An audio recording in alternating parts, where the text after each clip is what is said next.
Bismillahirrahmanirrahim. Assalamualaikum warahmatullahi wabarakatuh. Alhamdulillah. Alhamdulillahi rabbil alamin. Ar-Rahmanir Rahim. Maliki yaumiddin. أشهد أن لا إله إلا الله وحده لا شريك له إقرارا به وتوحيدا وأشهد أن محمدا عبده ورسوله اللهم صل على محمد وعلى آل محمد كما صليت على إبراهيم وعلى آل إبراهيم إنك حميد مجيد اللهم بارك على محمد وعلى آل محمد كما باركت على إبراهيم وعلى آل إبراهيم إنك حميد مجيد قال الله تبارك وتعالى في القرآن الكريم يا أيها الذين آمنوا اتقوا الله حق تقاته ولا تموتن إلا وأنتم مسلمون. Allah subhanahu wa ta'ala berfirman, wahai orang-orang yang beriman, bertakwalah kepada Allah dengan takwa yang sebenarnya, dan janganlah kalian meninggal dunia kecuali di atas agama Islam. Amma ba'd, segala puji bagi Allah Jalla Jalaluhu Rabbul Alamin. Kita bersyukur kepadanya, kita memujinya, karena kita yakin segala nikmat dan kebaikan hanyalah datang dan bersumber darinya. Fala haula wala quwata illa billah. Tidak ada yang bisa menghidupkan makhluk, tidak ada yang bisa mematikan makhluk, tidak ada yang bisa menurunkan air hujan dari langit, tidak ada yang bisa menumbuhkan tanaman di atas tanah, tidak ada yang bisa menghilangkan penyakit, tidak ada yang bisa memberikan kesembuhan kecuali hanya Allah subhanahu wa ta'ala, Rabbuna Rabbul Alamin. Maka semoga Allah subhanahu wa ta'ala memudahkan kita dan terus memberi kita hidayah agar kita berada di jalan yang benar, as-siratal mustaqim, jalan yang diridhoi olehnya, jalan untuk menghambakan diri kepadanya sampai nafas terakhir kita di alam dunia ini. Allahumma amin. Ahibati fillah rahimani wa rahimakumullah. Dan alhamdulillah di kesempatan ba'da subuh kali ini Allah subhanahu wa ta'ala memudahkan kita untuk bisa berkumpul kembali di salah satu rumahnya, di salah satu masjid Allah, untuk memakmurkan rumah Allah subhanahu wa ta'ala dengan ibadah yang disyariatkan, mulai dari salat malamnya yang mungkin sebagian jamaah mendapatkan kesempatan salat malam di masjid ini, kemudian mendengar azannya, menjawab azannya, berdoa dan berzikir setelah azan, yang kemudian diiringi dengan mengerjakan salat rawatib qabliyah sebelum subuh, di mana 2 rakaat qabliyah sebelum subuh, kata Rasulullah sallallahu alaihi wasallam, khairun minad dunya wa ma fiha, itu jauh lebih baik daripada dunia dan seisinya, yang kemudian dimudahkan untuk bisa mengerjakan salat wajib berjamaah, yaitu salat subuh. Dan sekarang dilanjutkan dengan bertaman surga bersama-sama, bermajlis ilmu untuk mengkaji ilmu agama Allah dan Rasulnya sallallahu alaihi wasallam, untuk menghilangkan kebodohan dari diri kita dan juga diri saudara-saudara kita. Allahumma inna nas'aluka ilman nafi'an wa rizqan tayyiban wasi'an wa amalan mutaqabbalan wa shifaan min kulli da'. Ya Allah, kami meminta kepadamu ilmu yang bermanfaat, rezeki yang baik, yang halal dan luas, dan juga amal-amal yang layak diterima, serta kesembuhan dan obat dari segala penyakit. Allahumma amin. Sebelum melanjutkan pembacaan kitab Syarhus Sunnah milik Al-Imam Al-Barbahari rahimahullah ta'ala, ada sedikit oleh-oleh mungkin ya dari Tanah Suci, khusus untuk laki-laki. Silahkan dioles di tangannya, kemudian dikelilingkan dari sebelah kanan dulu. Ini hanya parfum biasa Pak, jangan diyakini ada sesuatu di dalamnya ya. Tidak ada apa-apa kecuali minyak yang harum saja. Tidak ada barokah apapun ya. Tidak ada tolak bala ataupun pengundang berkah, tidak ada. Dan kalau Bapak ditawari parfum yang dijanjikan berbagai macam keutamaan, jangan percaya. Itu modalnya biasanya parfum paling 20 real, atau mungkin paling mahal 100 real, 3 mili tadi. Bahkan ada yang murah 20 real dapat 3, ada yang 20 real dapat 4. Tapi datang ke Indonesia dijual oleh sebagian penipu bisa jadi ratusan ribu bahkan berjuta-juta. Apa yang membuat mahal? Apa kira-kira yang membuat mahal?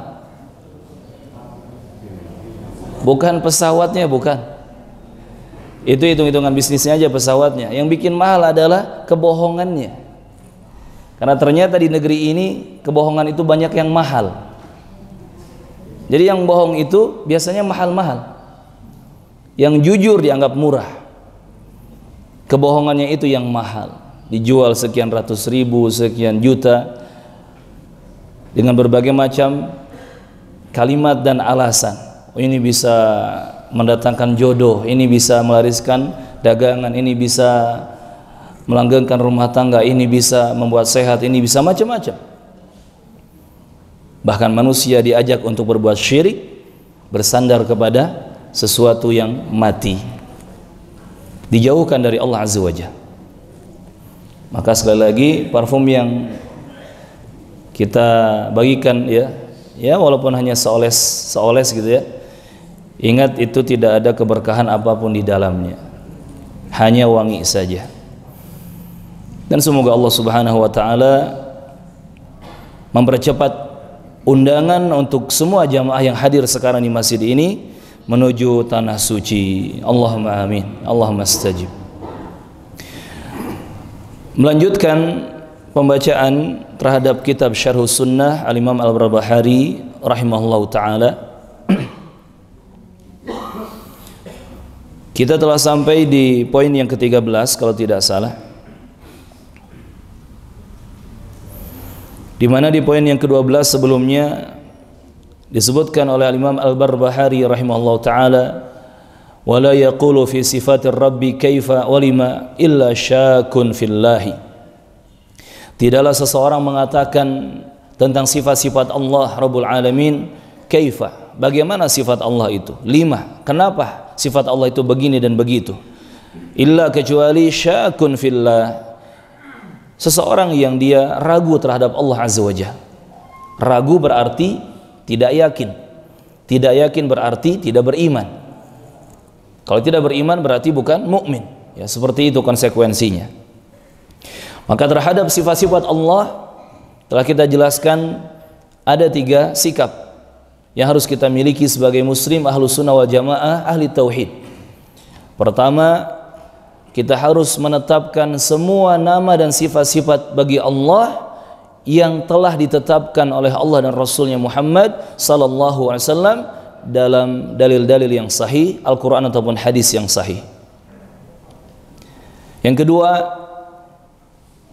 kita menafikan atau kita meniadakan nama-nama dan sifat-sifat bagi Allah sebagaimana yang telah ditiadakan oleh Allah dan Rasulnya sallallahu alaihi wasallam di dalam dalil-dalil yang sahih, baik Al-Quran ataupun hadis-hadis Nabi yang sahih. Yang ketiga, kita mengucapkan Allahu a'lam, kita tawakuf, kita diam untuk nama-nama dan sifat-sifat yang Allah dan Rasulnya tidak menetapkan dan juga tidak meniadakannya. untuk nama atau sifat-sifat bagi Allah yang tidak ada dalil penetapannya, tidak ada dalil peniadaannya, maka kita ucapkan Allahu a'lam. Dan inilah kalimat yang menyelamatkan kita. Hanya Allah yang tahu. Allahu a'lam. Kita tidak bisa membenarkan, tidak bisa mendustakan, tidak bisa menetapkan, tidak bisa menolak atau meniadakan. Allahu a'lam. Kenapa demikian? Karena saya tidak mendapati ada dalil yang mengisbat, menetapkannya ataupun menafyi, meniadakannya.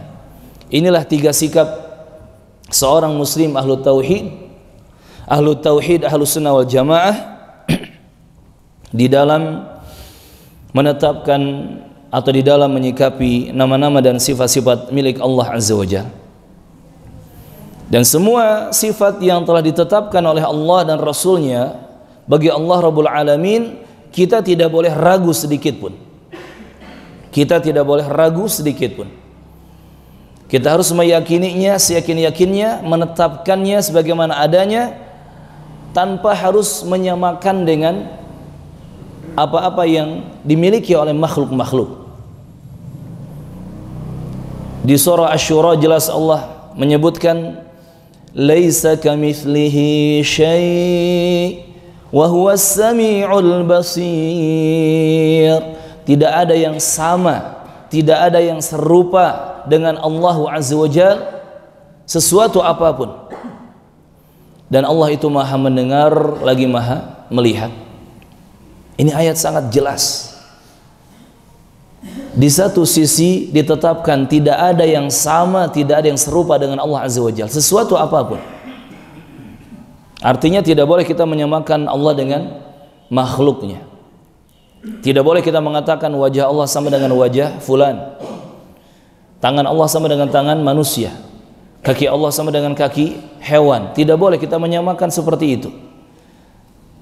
Dan lihat ayat berikutnya, wa huwas sami'ul basir, dan dialah Allah yang Maha mendengar lagi Maha melihat. Artinya ditetapkan Allah Maha mendengar dan Maha melihat. Maka kita harus meyakini Allah Maha mendengar, Allah Maha melihat, tanpa kita menyamakan dengan makhluk-makhluknya. Kalau kita simpulkan, kita yakin Allah Maha mendengar, tetapi mendengarnya Allah, pendengarannya Allah tidak sama dengan makhluknya. Kita yakin Allah Maha melihat, tetapi melihatnya Allah, penglihatannya Allah tabaraka wa ta'ala tidak sama dengan makhluknya. Selesai. Dan ini keyakinan dalam tauhid al-asma was sifat, nama-nama dan sifat-sifat Allah Azza wa Jalla yang dulu diyakini oleh Rasulullah dan para sahabatnya radhiyallahu anhum sampai hari ini, yang diyakini juga oleh mereka-mereka yang mengikuti keyakinan Rasulullah dan para sahabatnya radhiyallahu anhum. Kemudian poin yang ke-13 kata Imam Al-Barbahari rahimahullahu taala, wal Qur'anu kalamullahi wa tanziluhu wa nuruhu laisa bimakhluqin. Al-Quran adalah kalamullah, firman Allah Azza wa Jalla. Kalam itu firman, ucapan, perkataan. Dan Al-Quran itu adalah kalamullah, firman Allah. Ini harus kita yakini seyakin-yakinnya. Sebagai muslim, sebagai mukmin, sebagai ahli tauhid, ahli sunnah wal jamaah, harus meyakini Al-Quran adalah firman Allah, kalamullah. Wa tanziluhu wa nuruhu. Al-Quran itu diturunkan oleh Allah Azza wa Jalla. Tidak datang begitu saja. Tidak dibuat oleh Nabi Muhammad sallallahu alaihi wasallam. Tidak dibuat oleh malaikat Jibril, tetapi diturunkan oleh Allah Azza wa Jalla. Allah yang langsung menurunkannya. Wa nuruhu, dan Al-Quran juga adalah cahayanya, yakni cahaya milik Allah Subhanahu wa ta'ala. Laisa bimakhluqin. Al-Quran itu bukan makhluk. Al-Quran bukan makhluk, bukan ciptaan.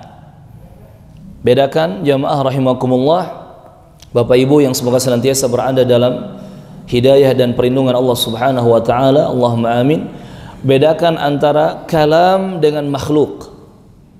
Kalam itu firman atau ucapan atau perkataan Allah Azza wa Jalla, dan itu sifat yang dimiliki oleh Allah Subhanahu wa taala. Sedangkan makhluk artinya adalah sesuatu yang khuliqa atau yukhlaqu, diciptakan. Makhluk itu ciptaan. Jadi beda antara sifat milik Allah, yaitu kalamullah, firman Allah, dengan makhluk ciptaan. Nanti kita akan sebutkan di antara konsekuensi perbedaannya. Laisa bimakhluk, Al-Quran itu bukan makhluk, bukan ciptaan, tetapi kalam, firman Allah yang Allah turunkan. Li'annal Qur'ana minallahi, karena sesungguhnya Al-Quran itu datang dari Allah Subhanahu wa ta'ala. Wa ma kana minallahi falaysa bimakhluqin, dan segala sesuatu yang berasal dari Allah Subhanahu wa ta'ala, maka itu bukanlah makhluk, bukan ciptaan. Yang berasal dari Allah itu bukan makhluk, bukan ciptaan. Sedangkan makhluk ciptaan Allah adalah segala sesuatu yang Allah ciptakan langsung.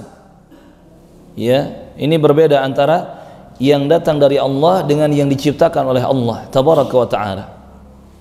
Wa hakadha, dan seperti itulah qala Malik ibnu Anas, yang dipegang pendapatnya atau yang diucapkan, yang dijelaskan oleh Imam Malik bin Anas, wa Ahmad ibnu Hanbal, dan juga demikianlah yang diucapkan oleh Imam Ahmad bin Muhammad bin Hanbal, wal fuqaha'u, dan juga oleh para ulama fikih, para ulama Islam qablahuma, para ulama fikih, para ulama Islam sebelum Imam Malik, sebelum Imam Ahmad, wa ba'dahuma, dan juga setelah mereka berdua, wal mira'u fihi kufrun, dan berbantah-bantahan di dalam perkara ini itu merupakan bentuk kekufuran. Artinya kalau sampai berdebat tentang masalah ini, berbantah-bantahan tentang masalah ini, dikhawatirkan jatuh ke dalam dosa kekufuran. Karena wajib kita meyakini seyakin-yakinnya bahwa Al-Quran adalah kalamullah, firman Allah Subhanahu wa ta'ala. Ahibati fillah, rahimani wa rahimakumullah. Bahkan Al-Quran merupakan firman Allah.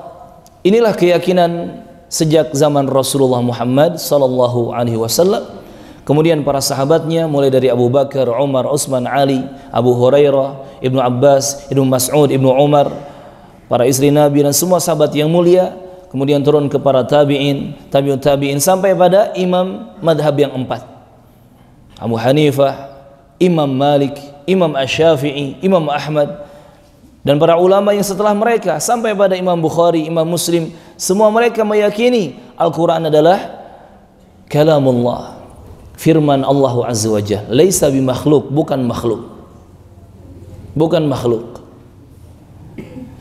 Dan sejarah mencatat pernah muncul di permukaan bumi ini ratusan tahun yang lalu seorang pemimpin yang zalim, yang lalim terhadap rakyatnya. Di antaranya dia memiliki keyakinan yang menyimpang terkait dengan Al-Quran. Tepatnya ketika itu di zaman Al-Imam Ahmad rahimahullah ta'ala. Bahkan pemimpin yang zalim ini memaksa kaum muslimin untuk mengatakan Quran adalah makhluk, padahal Quran adalah kalamullah, firman Allah. Bahkan siapa yang mengatakan Quran adalah kalamullah, yang mengatakan kebenaran, dan tidak mau mengatakan Quran itu makhluk, tidak mau mengatakan kebatilan, itu disiksa oleh penguasa yang zalim ini. Rezim ini betul-betul zalim, betul-betul lalim. Dan banyak ulama kita termasuk kaum muslimin yang disiksa oleh rezim yang zalim ini di zamannya. Sampai seperti itu jamaah rahimani wa rahimakumullah. Untuk mempertahankan kebenaran pasti akan ada ujian yang kita hadapi. Hanya saja jenis dan rupa ujian itu berbeda-beda. Namun alhamdulillah banyak para ulama yang mereka kokoh di atas kebenaran apapun konsekuensinya. Karena mereka meyakini kaidah al-haqqu ahaqqu ayyuttaba'. Kebenaran itu lebih berhak untuk diikuti. Kebenaran itu lebih berhak, lebih utama untuk diikuti. Dan di antara konsekuensi, di antara perbedaan kalamullah dengan makhluk Allah, firman Allah dengan ciptaan Allah dalam berbicara tentang Al-Quran, siapa yang meyakini Al-Quran itu kalamullah, firman Allah, berarti dia meyakini Al-Quran adalah sifat milik Allah Azza wa Jalla. Dan sifat Allah itu sama seperti nama-nama milik Allah, semuanya sempurna, kamil, syamil, semuanya sempurna. La nuqsana fihi, tidak ada kekurangan. La aiba fihi, tidak ada cacat dan aib di dalamnya. Tidak ada cacat dan aib di dalamnya. Ini kalau kita meyakini Quran adalah kalamullah, firman Allah, berarti sifat Allah, dan semua sifat Allah itu maha sempurna. Sehingga kita meyakini kebenaran Al-Quran. Tidak ada kebatilan, tidak ada kekurangan, tidak ada cacat dan aib, tidak ada kesalahan, tidak ada kekeliruan sedikit pun dalam Al-Quran. Satu huruf pun tidak ada, satu harokat pun tidak ada. Al-Quran 30 juz, 114 surah, 60 hizab, lebih dari 6.000 ayat. Itu semua isinya adalah al-haq, kebenaran dan sempurna. Karena merupakan sifat kalamullah, firman Allah Subhanahu wa ta'ala, ucapan perkataan Allah Azza wa Jalla. Tapi siapa yang mengatakan atau meyakini Al-Quran adalah makhluk ciptaan Allah, disamakan dengan langit dan bumi yang diciptakan oleh Allah, disamakan dengan manusia dan jin yang diciptakan oleh Allah, disamakan dengan air dan tanah yang diciptakan oleh Allah. Siapa yang mengatakan Al-Quran adalah makhluk, Al-Quran adalah ciptaan Allah, konsekuensinya dia harus meyakini kekurangan yang ada pada Quran. Karena kan makhluk itu tidak sempurna.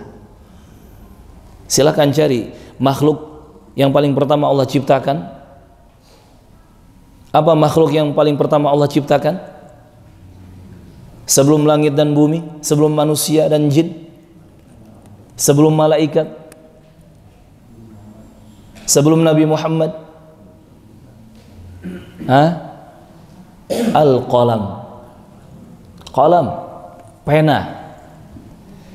Itu kata Nabi Muhammad sallallahu alaihi wasallam, awwalu ma khalaqallah, awal yang paling pertama Allah ciptakan adalah al-qalam, pena, yakni pena pencatat takdir.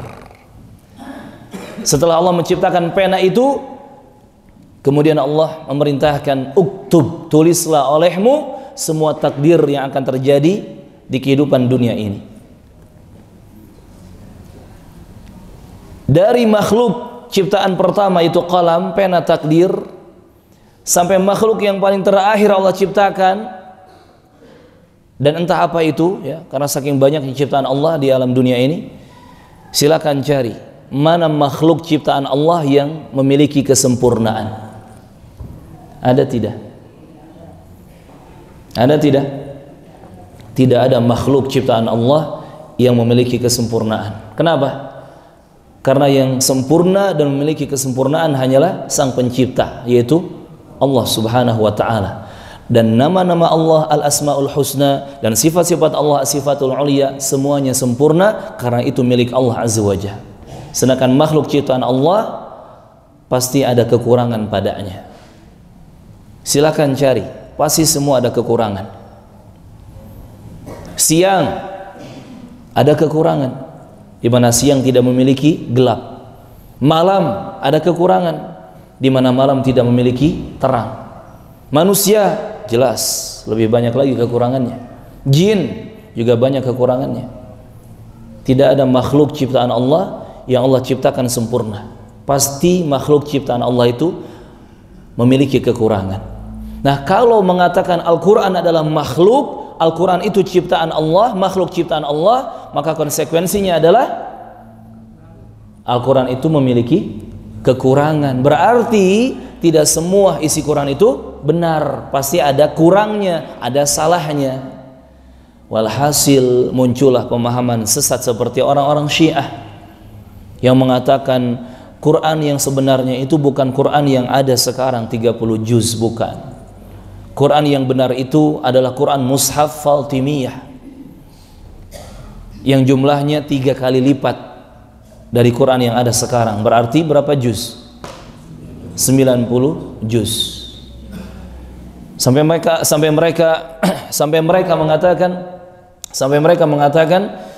dan satu huruf pun di dalam mushaf yang benar itu, mushaf Fatimiyah, kata mereka orang Syiah, tidak ada yang sama satu huruf pun dengan huruf dalam Al-Quran sekarang ini. Jadi bingung kita kan?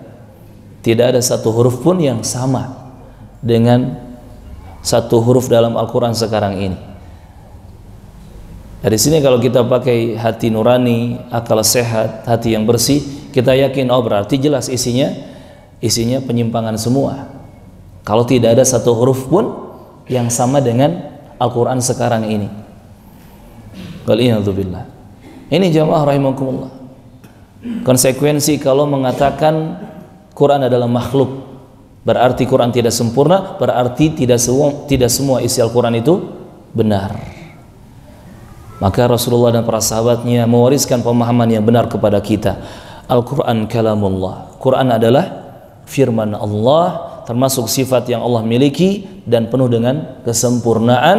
Maka kita meyakini Al-Quran itu isinya semua adalah kebenaran. Ini yang dipegang oleh para ulama ya, yang mereka mewarisi pemahaman yang benar ini dari Rasulullah dan para sahabatnya radhiyallahu anhum. Bahkan tidak sedikit sejarah mencatat ulama Islam, ulama tauhid, ulama sunnah yang mereka berkorban, berani untuk disiksa, berani untuk ditindas, diintimidasi, bahkan dibunuh demi mempertahankan kebenaran, demi meyakini kebenaran, demi mengatakan yang benar Al-Quran itu kalamullah, bukan makhluk. Sudah banyak ulama yang sampai dibunuh karena mempertahankan kebenaran. Maka semoga kita termasuk golongan hamba-hamba Allah yang berani mengorbankan apapun demi untuk membela dan mempertahankan al-haq, kebenaran itu. Allahumma amin. Karena di zaman sekarang jamaah rahimakumullah mulai banyak bermunculan manusia-manusia yang tipikalnya penakut. Mulai banyak bermunculan manusia-manusia yang tipikalnya rela menjual kebenaran, rela menyelisih kebenaran, yang penting dunianya aman, yang penting perutnya aman. Waliyadzubillah. Baik dari kalangan ulama, yakni ulama ulama buruk, ataupun dari kalangan rakyat jelata. Mulai banyak bermunculan. Hanya karena mengejar keinginan nafsu syahwatnya, karena mengejar kepentingan pribadi atau duniawi, mereka menyelisihi kebenaran, bahkan naudzubillah menolak kebenaran. Yang lebih parahnya bahkan mereka menghinakan kebenaran, naudzubillah. Poin yang ke-14, kata Imam Al-Barbahari rahimahullahu taala, wal imanu birru'yati yaumal qiyamati. Dan haruslah kita beriman tentang ru'yah pada hari kiamat. Ru'yah di sini maksudnya ru'yatullah, melihat Allah Subhanahu wa taala pada hari kiamat. Yarawnallaha bi absari ru'usihim, di mana mereka yakni orang-orang beriman mukminin yarawna akan melihat Allah Azza wa Jalla bi absari ru'usihim, dengan mata kepala mereka sendiri. Wa huwa yuhasibuhum bila hijabin wala turjuman. Dan Allah Subhanahu wa taala di hari kiamat akan menghisab mereka semua, yakni menghisab semua manusia bila hijabin, tanpa ada penghalang, tidak ada sekat yang menghalangi, wala turjuman, dan tidak ada penerjemah, yakni langsung Allah berhadapan hamba-hambanya. Ini poin ke-14 yang harus kita yakini.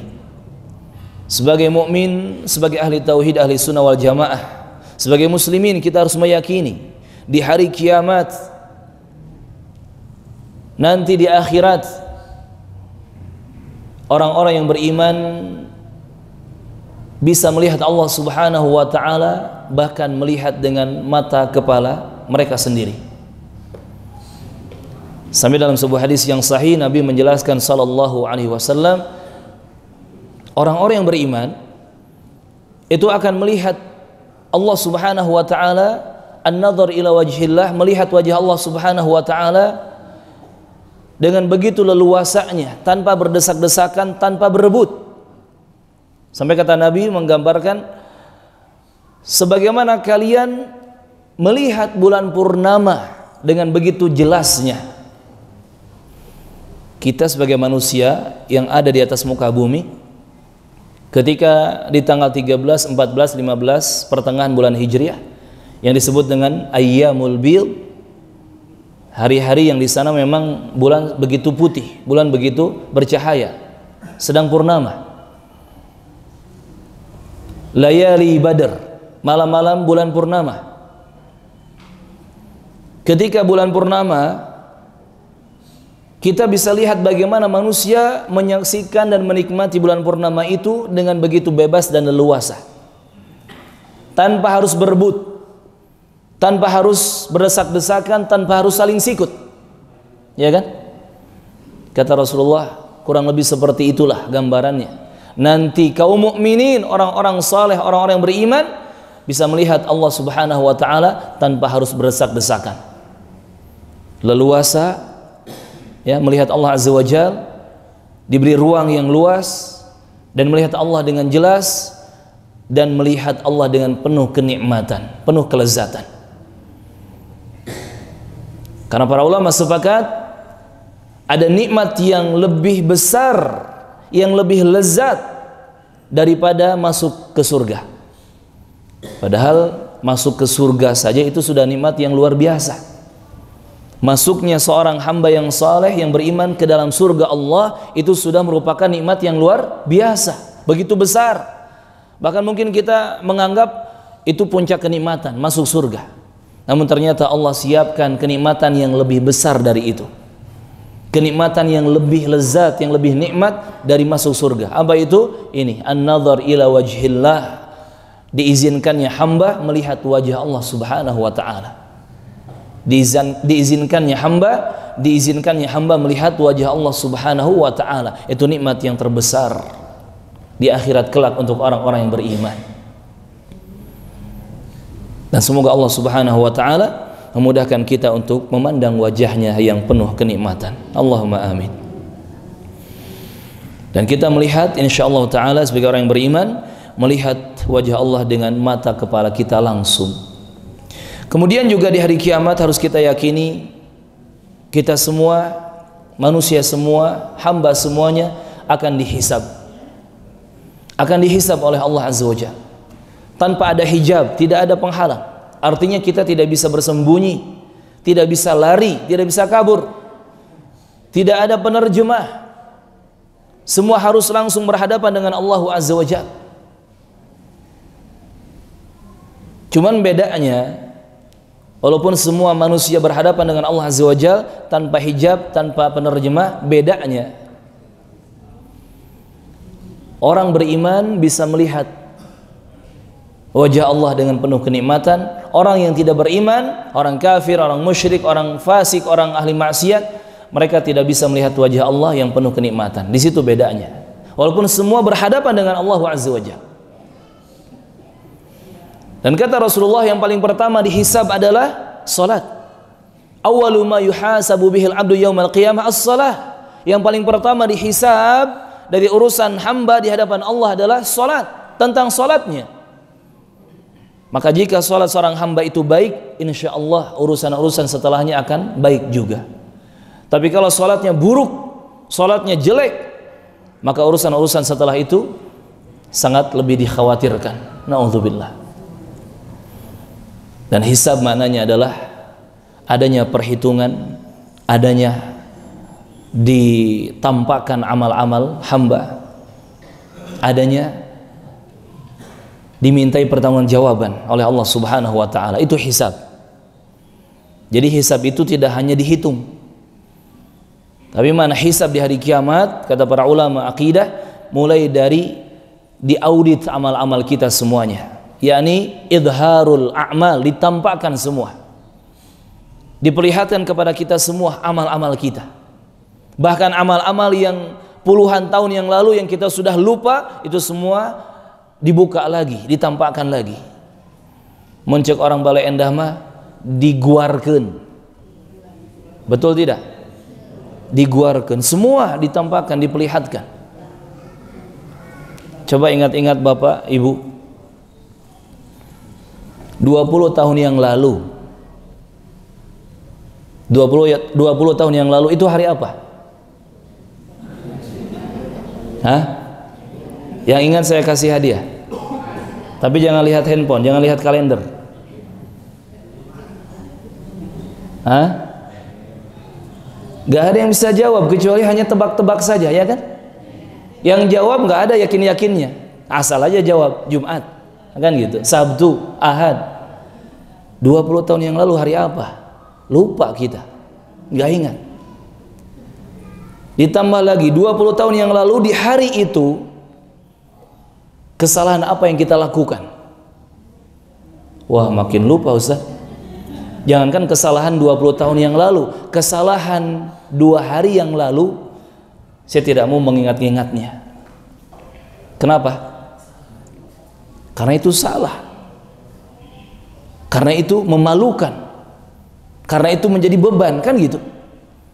Bayangkan semua amal kita baik buruknya di hari kiamat akan dihisab, artinya ditampakkan semua, diperlihatkan semua, diaudit semua, dan kita tidak bisa lari ketika itu. Bayangkan tiba-tiba nanti beres kajian di Al-Fitrah ini, Bapak pulang ke rumah, ada petugas aparat ketok pintu, dor, ketok pintu ya, bukan nembak. Bapak Fulan bin Fulan, betul? Betul. Ayo ikut kami. Kemana Pak? Ke kantor polisi, terus ke pengadilan. Bingung dia, ada apa? Ada salah apa? Kemudian dimasukkan ke pengadilan, dihadapkan kepada dia laporan. Bapak Fulan bin Fulan, betul? Ya, betul. Nomor KTP-nya sekian, betul? Betul. Tanggal lahir sekian, betul? Betul. 2 tahun yang lalu Bapak melakukan kesalahan begini. Kaget dia. Kok bisa tahu? Saya aja lupa. Ternyata ada buktinya akurat. Ada saksinya kuat. Kira-kira tiba-tiba kita dipanggil oleh aparat berwajib masuk pengadilan dan diadili, ditampakkan kesalahan kita, padahal sudah berlalu beberapa waktu. Kita malu nggak? Apalagi sampai live streaming pengadilannya. Malu nggak? Kaget nggak? Takut nggak? Bayangkan, itu baru 1 poin, baru 1 kesalahan. Dan di hari kiamat yang dihisab adalah semua amal kita, semua amal kita. Bayangkan jamaah ketika itu, begitu mencekamnya. Waliyadzubillah. Sampai kata Rasulullah, man nuqisha fil hisabi udziba, siapa yang dipersulit hisabnya berarti dia sedang diazab. Siapa yang dipersulit hisabnya berarti setelah itu dia akan diazab. Waliyadzubillah. Makanya Nabi mengajarkan kepada kita doa yang sangat-sangat kita butuhkan di hari kiamat. Allahumma hasibni hisaban yasiran. Ya Allah, hisablah amal-amalku di hari kiamat itu dengan hisab yang ringan, hisab yang mudah, hisab yang tidak memberatkanku, hisab yang tidak mendatangkan siksa untukku. Coba kita hafal bareng-bareng jamaah. Allahumma hasibni hisaban yasiran. Allahumma hasibni hisaban yasiran. Allahumma hasibni hisaban yasiran. perbanyak doa ini. Kapanpun, dimanapun, perbanyak doa ini. Karena percuma kita banyak harta benda, tinggi pangkat jabatan dan kedudukan, banyak followers dan pengikut, banyak orang suka sama kita, banyak keluarga yang kita cintai, tetapi kalau hisab kita menakutkan di hari kiamat, percuma jemaah. Nah, baru setelah ditampakkan semua amal itu, ada perhitungan, dihitung semua, ditimbang semua, didatangkan mizan timbangan yang memiliki 2 daun timbangan, 2 kiffah, kanan dan kiri. Amal saleh dan amal salah ditimbang, semua tarik ulur, semua naik turun, ditimbang semua, dan tidak ada amal satupun yang dizalimi oleh Allah Azza wa Jalla. Semua diadili oleh Allah Tabaraka wa Ta'ala dengan seadil-adilnya. Semua dihitung. Baru setelah hisab, perhitungan itu ada jaza, ada balasan. Kebaikan sekecil apapun dibalas dengan kebaikan, dan keburukan atau kejahatan sekecil apapun akan dibalas dengan keburukan. Faman ya'mal mithqala dzarratin khairan yarah wa man ya'mal mithqala dzarratin syarran yarah. Faham artinya, Pak? Faham artinya, Bu? Ratusan kali kita baca ayat ini, masa nggak faham artinya? Faman ya'mal mithqala dzarratin khairan yarah wa man ya'mal mithqala dzarratin syarran yarah. Ini jamaah rahimani wa rahimakumullah. Maka kita meyakini adanya hisab di hari kiamat, dan semua kita akan dihisab. Manusia kalau ingat ini dan yakin perkara ini, saya yakin tidak akan ada yang berani bohong, ghibah, ngadu domba, mendolimi, menuduh, apalagi khianat. Tidak ada yang berani menyia-nyiakan kesempatan hidup dunia yang satu kali ini. Tidak ada yang berani kufur, tidak ada yang berani melakukan kesyirikan, bermaksiat, berdosa. Tapi karena keyakinan dalam masalah ini banyak yang lemah. Ada orang yang mengaku beriman dengan hari kiamat tetapi keimanannya lemah. Dia masih jatuh ke dalam pelanggaran-pelanggaran syariat. Apalagi orang yang tidak beriman. Makanya orang yang kafir itu kan, orang yang tidak beriman itu kan dibikin marah, nafsunya dipancing, emosinya dipancing, seenaknya dia berbuat. Dia tembak orang, dia bunuh orang, dia hilangkan nyawa orang karena dia kafir, gak beriman. Tapi orang beriman ketika akan bertindak, jangankan membunuh nyawa, mukul saja, dia mikirnya berkali-kali. Kalau saya mukul dia, mungkin orang tidak ada yang tahu.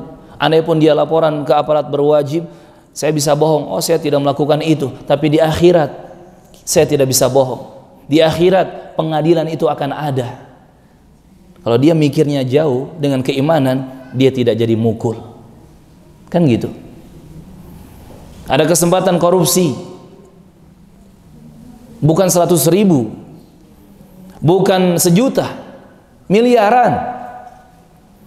Kalau dia tidak punya keimanan, langsung diambil. Tapi kalau dia punya keimanan, ingat akhirat, ingat hari kiamat, ingat hisab,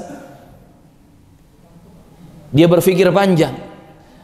Mungkin tidak ada CCTV, mungkin tidak ada alat perekam, mungkin tidak ada saksi yang bicara, mungkin semua aman. Tapi nanti di akhirat, di hari kiamat, semua akan dibukakan dan aku harus bertanggung jawab. Saya takut. Maka dia tidak korupsi. Lihat buah dari keimanan. Maka tolong jamaah rahimakumullah, Bapak Ibu, barakallahu fikum, didik dan ajari anak-anak kita itu untuk beriman. Bukan hanya sekadar berprestasi di sekolah. Percuma prestasi tinggi menurut standar sekolahnya tetapi imannya lemah. Bukan hanya sekadar masuk sekolah favorit, kampus favorit, kerja di tempat favorit, tetapi imannya lemah, bahkan tidak ada, percuma. Tapi ajari dan didiklah anak-anak kita dengan keimanan yang benar. Dan di kitab ini kita sedang membahas poin demi poin bagaimana agar kita memiliki keimanan yang benar tersebut. Poin yang ke-15. Wal imanu bil mizan yaumal qiyamati. Dan juga haruslah kita beriman dengan adanya mizan. Mizan itu timbangan. Pada hari kiamat kelak. Yuzanu fihil khairu wasyarru. Nanti di hari kiamat, di atas timbangan tersebut, mizan tersebut, semua kebaikan dan semua keburukan akan ditimbang. Yuzan, akan ditimbang. Lahu kiffatani walisan. Dan ahlu sunnah wal jamaah meyakini mizan timbangan amal di akhirat pada hari kiamat memiliki dua kiffah, dua daun timbangan, dan memiliki lisan, satu lidah. Ini harus kita yakini. Ada mizan akhirat, ada timbangan amal di akhirat yang memiliki dua daun timbangan dan satu lisan. Seperti apa wujudnya, bagaimana bentuknya, itu bukan urusan kita. Urusan kita hanya meyakini, mengimani Allah memiliki mizan yang Allah siapkan untuk hari kiamat di akhirat. Mizan timbangan yang memiliki dua daun timbangan, dua kifah, dan memiliki satu lisan. Stop sampai di situ. Tanpa harus kita bertanya-tanya sesuatu yang gaib, yang tidak ada ilmunya di dalam dalil Quran ataupun hadis. Gak perlu kita bertanya timbangannya dari emas atau perak, timbangannya seluas apa, sebesar apa, warnanya apa, bentuknya apa, wujudnya bagaimana. Tidak harus kita bertanya seperti itu. Cukup kita meyakini ada mizan. Karena kadang orang bertanya-tanya bagaimana, seperti apa, bagaimana, seperti apa. Dia sibuk bertanya tetapi tidak sibuk beramal. Dia sibuk bertanya tetapi tidak sibuk mempersiapkan bekal akhirat. Berbeda dengan orang yang dia meyakini sesuai dengan yang harus dia yakini. Dia harus meyakini ada mizan timbangan, memiliki dua kifah daun timbangan, memiliki satu lisan, dan amal-amal manusia semua akan ditimbang di situ. Selesai dia yakini sampai di situ. Biasanya setelah itu dia sibuk beramal. Bagaimana caranya agar amal-amalku yang ditimbang nanti di timbangan mizan itu adalah amal-amal kebaikan, bukan amal-amal keburukan. Ini jamaah rahimani wa rahimakumullah. Dan para ulama di sini selisih pendapat. Lantas apa yang ditimbang di mizan pada hari kiamat nanti di akhirat? Ada yang mengatakan pendapat pertama yang ditimbang itu adalah amal-amal hamba semuanya. Jadi yang ditimbang adalah amalannya. Salat kita ditimbang, saum puasa kita ditimbang, zakat sedekah kita ditimbang, haji umrah kita ditimbang, bakti kita kepada orang tua ditimbang, sopan santun lisan kita, tangan kita, sikap kita ditimbang, termasuk yang buruk-buruknya, bohongnya ditimbang, menipunya ditimbang, zalimnya ditimbang, memukulnya ditimbang, apalagi semua ya, amalannya yang ditimbang. Ini pendapat pertama. Al-amal, amalan-amalan yang ditimbang. Pendapat yang kedua, yang ditimbang itu adalah suhuf, lembaran-lembaran amal, catatan-catatan amal. Karena kan semua amal kita dicatat oleh malaikat. Ma yalfidhu min qawlin illa ladaihi raqibun atid. Tidaklah terucap satu lafaz pun dari lisan mulut kita ini kecuali di dekatnya ada malaikat yang mengawasi dan mencatat, raqib atid. Yani malaikat-malaikat yang terus mengawasi dan mencatat semua ucapan kita. Jangankan amal, ucapan satu kata, satu lafaz saja dicatat, diawasi. Apalagi amal yang lebih besar dari ucapan. Maka semua ucapan dan amal perbuatan kita itu dicatat. Tadi yang kalau kita lupa dengan amal kita sendiri, itu tidak ada yang luput dalam catatan amal. Sejak kita baligh dewasa, mungkin ada yang dewasanya 17 tahun, ada yang dewasanya 15 tahun, bahkan ada yang dewasanya 13 tahun. Sejak kita dewasa baligh sampai kita mati menghadapi sakaratul maut yang penuh dengan rasa sakit itu, semua amal kita tercatat.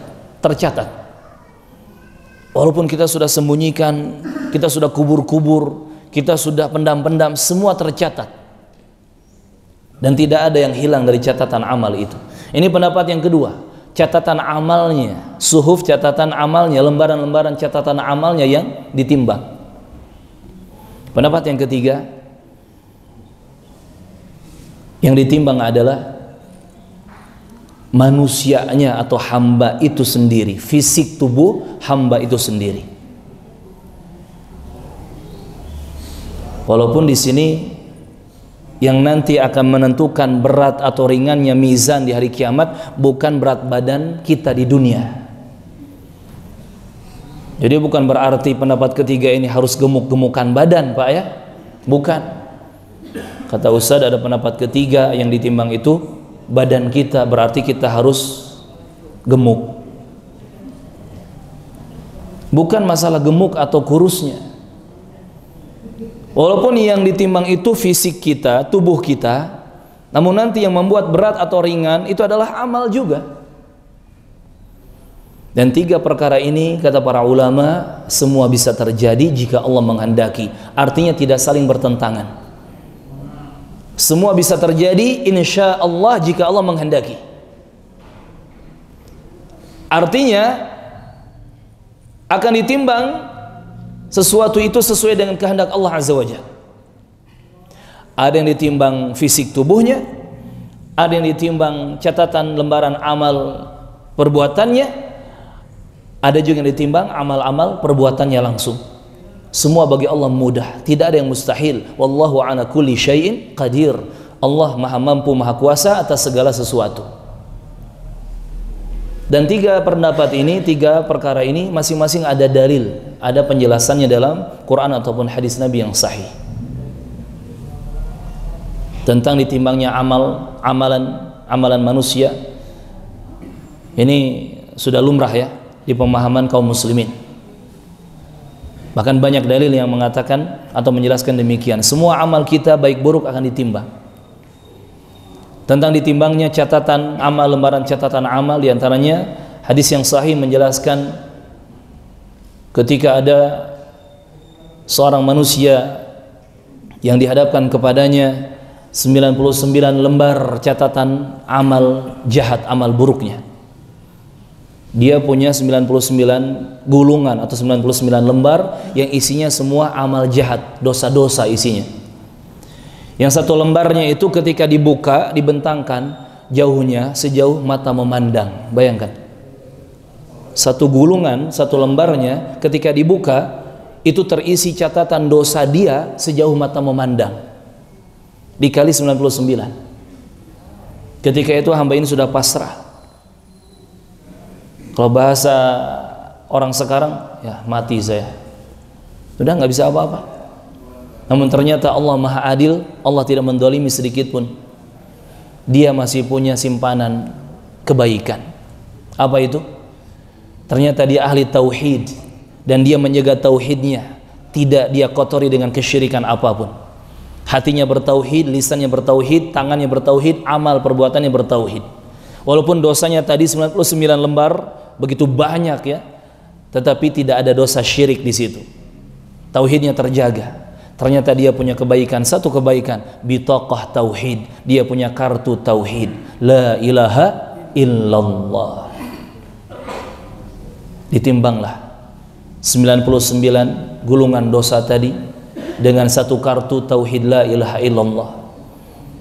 Ternyata yang terangkat adalah 99 gulungan dosa.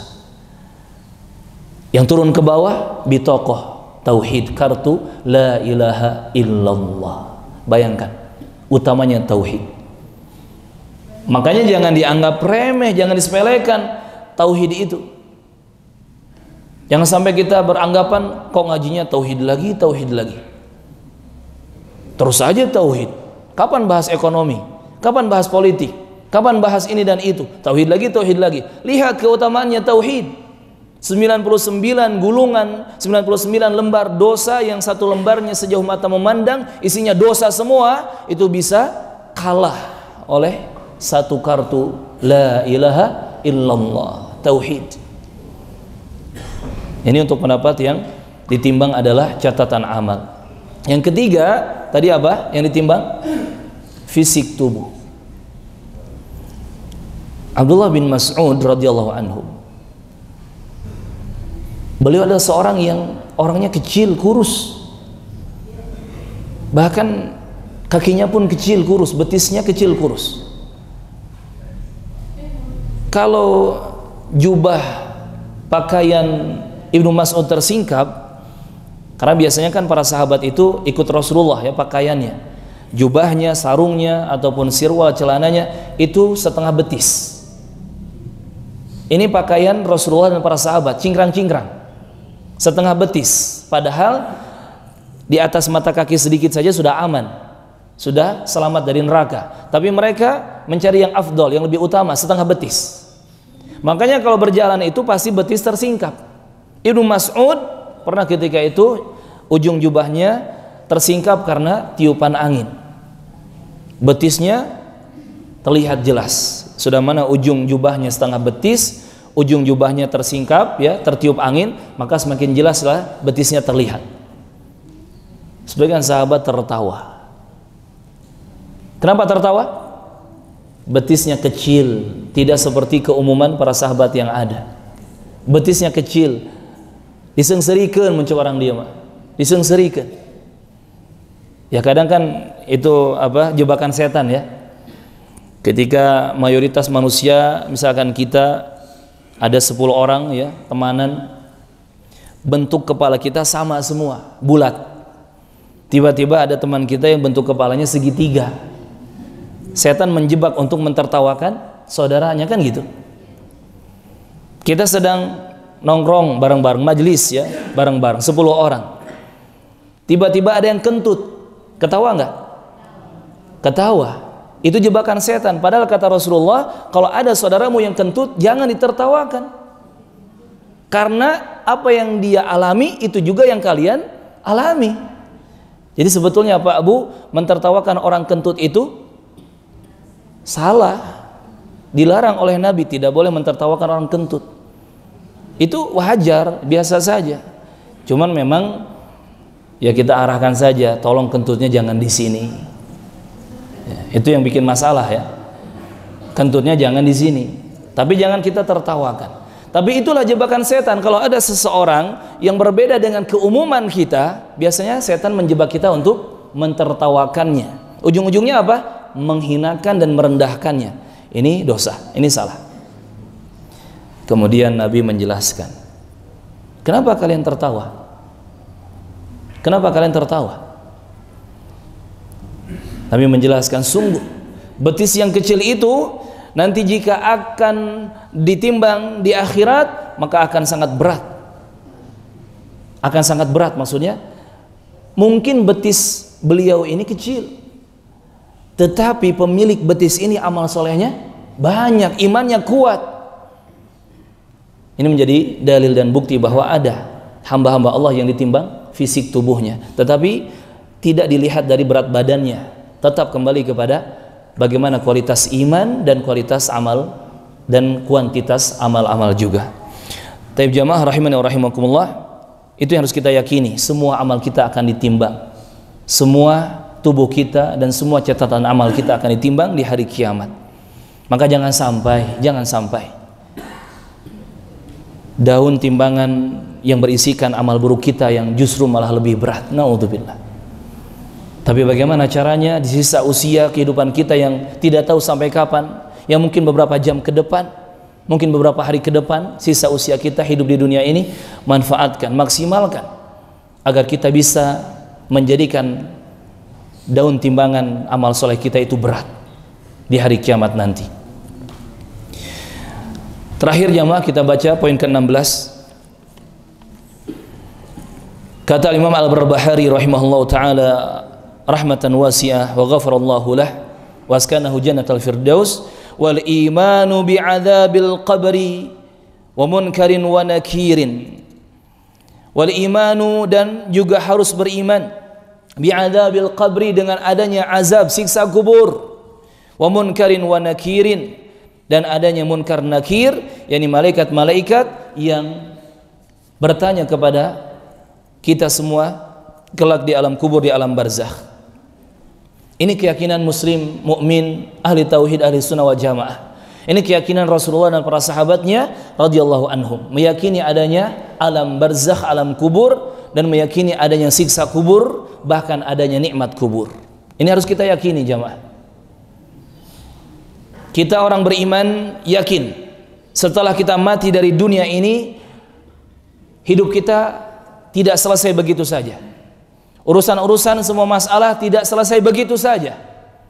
Maka sungguh bodoh dan sangat bodoh, sungguh rugi dan sangat rugi jika ada orang yang mengatakan, kalau banyak masalah, akhiri saja hidupmu dengan bunuh diri, selesai masalah. Justru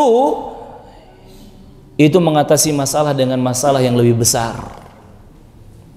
Mirip seperti konsep pegadaian, ya kan? Mengatasi masalah dengan masalah yang lebih besar.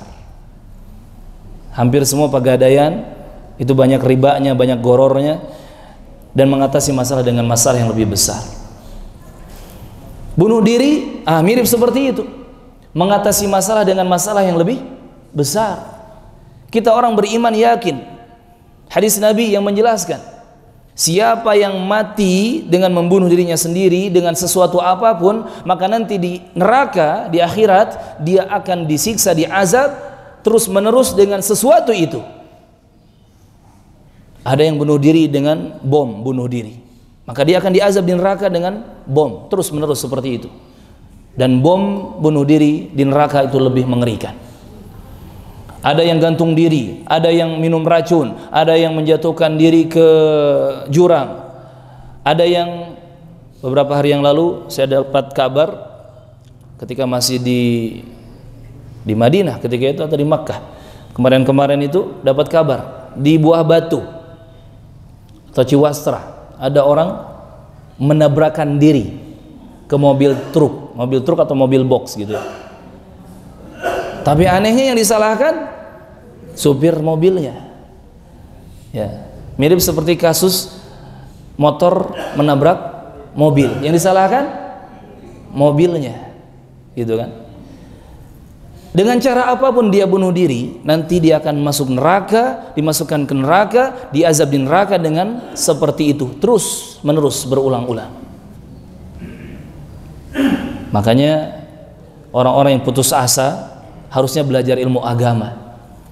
Insya Allah setelah belajar ilmu agama dengan benar dan terus menerus digali lebih dalam lagi, tidak ada tuh putus asa dalam kamus hidup kita, tidak ada. La taqnatu min rahmatillah, jangan putus asa dari rahmat Allah. Rahmat Allah itu luas. Ibarat pepatah, seorang lelaki ditolak oleh satu wanita, maka berjalanlah di muka bumi untuk mencari wanita yang lainnya. Kan gitu. Wanita itu banyak, apalagi di zaman sekarang. 1 banding berapa, Pak? 1 banding 25. Masya Allah, kayak mau jualan aja. 1 banding berapa? Ini data yang real berapa? 1 banding 9. Nah, ibu-ibu biasanya lebih jujur. 1 banding 9 kata ibu. Pertanyaannya bapak-bapak, istrinya berapa sekarang? 1. Yang 8 apa nasibnya itu wanita? Coba nanti musyawarah bareng-bareng ya. Tetapi fokus kita bukan ke situ. Fokus kita kepada pepatah tadi. Andai satu wanita menolak kita, berjalanlah di muka bumi dan cari wanita yang lain. Begitupun dengan rahmat Allah Azza wa Jalla. Kalau kita tidak berhasil di satu hal yang kita inginkan, bukan berarti rahmat Allah habis di situ. Tetapi berjalan lagilah dan mencari rahmat Allah di perkara-perkara yang lain. Rahmat Allah itu luas, bumi Allah juga luas. Jangankan luar negeri, Indonesia saja dari Sabang sampai Merauke kita belum menjelajahinya ya. Itu luasnya luar biasa. Makanya hampir tidak ada pemimpin yang sanggup mengurusi Indonesia ini. Silahkan dicari, tidak ada pemimpin di Indonesia ini yang sempurna. Dari pemimpin pertama sampai sekarang tidak ada yang sempurna mengurusi Indonesia. Mungkin di antara sebabnya adalah karena luasnya Indonesia. Apalagi kalau kita berjalan di muka bumi ke negeri ini, negeri itu, sangat luas, sangat luas. Contoh di Madinah kita menemukan Jabal Magnet. Ada gunung, di dalam gunung itu mengandung banyak magnet. Mobil bus yang namanya bus kan besar ya, itu dinetralkan, tidak masuk gigi ya, tidak digas, netral saja, itu bisa ketarik oleh magnet gunung itu, bahkan di atas 100 km per jam lajunya bus tersebut. Ini ada Jabal Magnet, gunung magnet di pinggiran Madinah. Dan memang tidak semua travel mengajak jamaah ke situ, hanya travel-travel yang spesial mungkin. Kita nyari-nyari di sini nggak dapat tuh gunung magnet. Bahkan orang Saudi sendiri, saya datang ke Makkah, saya datang bahkan di Madinah kota, saya tanya orang Madinah asli, Anda tahu nggak di sini ada gunung magnet? Apa itu? Nggak tahu dia. Lihat, bumi Allah itu luas, apalagi rahmat kasih sayang Allah lebih luas. Maka tidak ada putus asa dalam kamus hidup kita, tidak ada putus asa. Barakallahu fikum. Maka ingat, bunuh diri itu justru malapetaka yang akan mendatangkan masalah lebih besar dan lebih ribet lagi. Tetapi mengatasi masalah adalah dengan kembali kepada Allah Subhanahu wa taala, kembali kepada agama Allah, kejar ampunan Allah, kejar surga Allah, tentunya dengan memperbaiki iman dan ilmu agama kita, memperbaiki amal-amal kita. Yang pasti kita meyakini setelah kita mati dari dunia ini, sebelum kita masuk ke akhirat, sebelum hari kiamat terjadi, ada alam barzakh, ada alam kubur. Alam barzakh sama dengan alam kubur, di mana di dalam kubur itu manusia akan mendapatkan nikmat kubur atau siksa kubur, tergantung iman dan amal-amalnya. Ada yang mendapatkan nikmat kubur, ada yang mendapatkan siksa kubur. Termasuk di alam kubur, di alam barzakh itu ada yang disebut dengan fitnah atau ujian, fitnatul qabr, fitnah kubur, yaitu ditanyakan kepada kita 3 pertanyaan. Man rabbuka, siapa Rabbmu, siapa Tuhanmu? Wa ma dinuka, apa agamamu? Wa man nabiyuka, dan siapa nabimu? Atau ditanya, siapa orang ini yang diutus oleh Allah Azza wa Jalla kepadamu, yakni Nabi Muhammad sallallahu alaihi wasallam. Dan ingat, fitnah kubur, ujian kubur ini, pertanyaan kubur ini tidak kita jawab, tidak bisa kita jawab dengan memori hafalan kita. Tidak bisa kita jawab dengan contekan di kertas yang mungkin disisipkan oleh anak kita. Barangkali ada anak kita iseng ya, Pak, ini Pak nanti ya Pak, contekannya Pak. Nggak ngaruh. Tetapi jawabannya kembali kepada iman dan amal kita. Kembali kepada apa? Iman dan amal kita. Dengan iman dan amal kita akan bisa menjawab siapa Rabbmu, apa agamamu, dan siapa nabimu. Lihat jamaah, hidup kita masih jauh ternyata, hidup kita masih panjang. Kita baru melewati alam rahim, kemudian lahir ke dunia, alam dunia. Kita belum melewati sakaratul maut, kematian, alam barzakh yang di situ ada nikmat dan siksa kubur, ada fitnah kubur, ada pertanyaan di dalam kubur.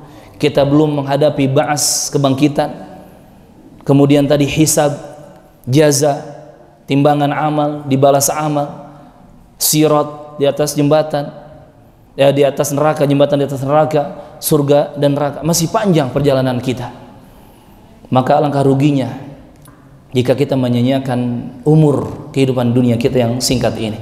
Semoga Allah Subhanahu wa taala memudahkan kita untuk bisa mempersiapkan perbekalan akhirat sebaik-baiknya agar kita menjadi hamba yang selamat dunia akhirat. Allahumma amin.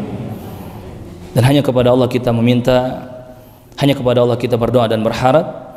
Allahumma sallimna wa ghanimna fid dunya wal akhirah. Allahumma sallimna wa ghanimna fid dunya wal akhirah. Allahumma sallimna wa ghanimna fid dunya wal akhirah. Ya Allah, selamatkanlah kami dan keluarga kami di dunia dan juga di akhirat. Selamatkanlah kami ketika menghadapi sakaratul maut yang penuh dengan rasa sakit. Selamatkanlah kami ketika harus berada di alam barzah, di alam kubur. Jauhkan kami dari siksa kubur. Kokohkan kami dan loloskan kami ketika menghadapi ujian-ujian dan pertanyaan-pertanyaan kubur. Ya Allah, jauhkan kami dari azab neraka. Jauhkan kami dari azab neraka Jahannam. Jauhkan kami dari siksa-Mu di akhirat, dekatkan kami kepada surga-Mu, kumpulkan kami di dalam surga-Mu bersama Rasulullah, bersama para sahabat yang mulia radhiyallahu anhum. Ya Allah, ampunilah dosa-dosa kami, dosa-dosa kedua orang tua kami, dosa-dosa anak cucu keturunan kami.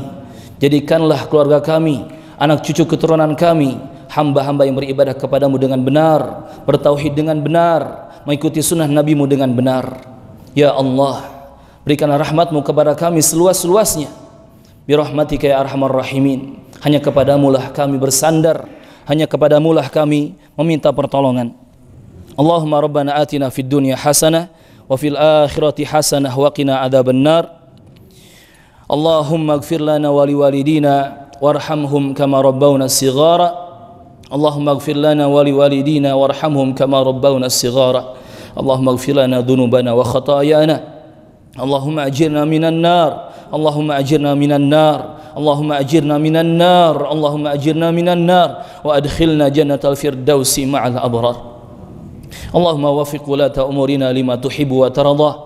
Allahumma aslih a'immatana wa ulati umurina. Allahumma wafiq wulata umurina lima tuhibbu wa tardah. Allahumma aminna fi awtanina. Allahumma hdina wa iyyahum bihudak. Allahumma ja'al Indonesia aminatan mutmainnah wa sa'ira biladil muslimin. Wa akhiru da'wana alhamdulillahi rabbil alamin. Subhanakallahumma wa bihamdik asyhadu an la ilaha illa anta astaghfiruka wa atubu ilaik. Wassalamu alaikum warahmatullahi wabarakatuh.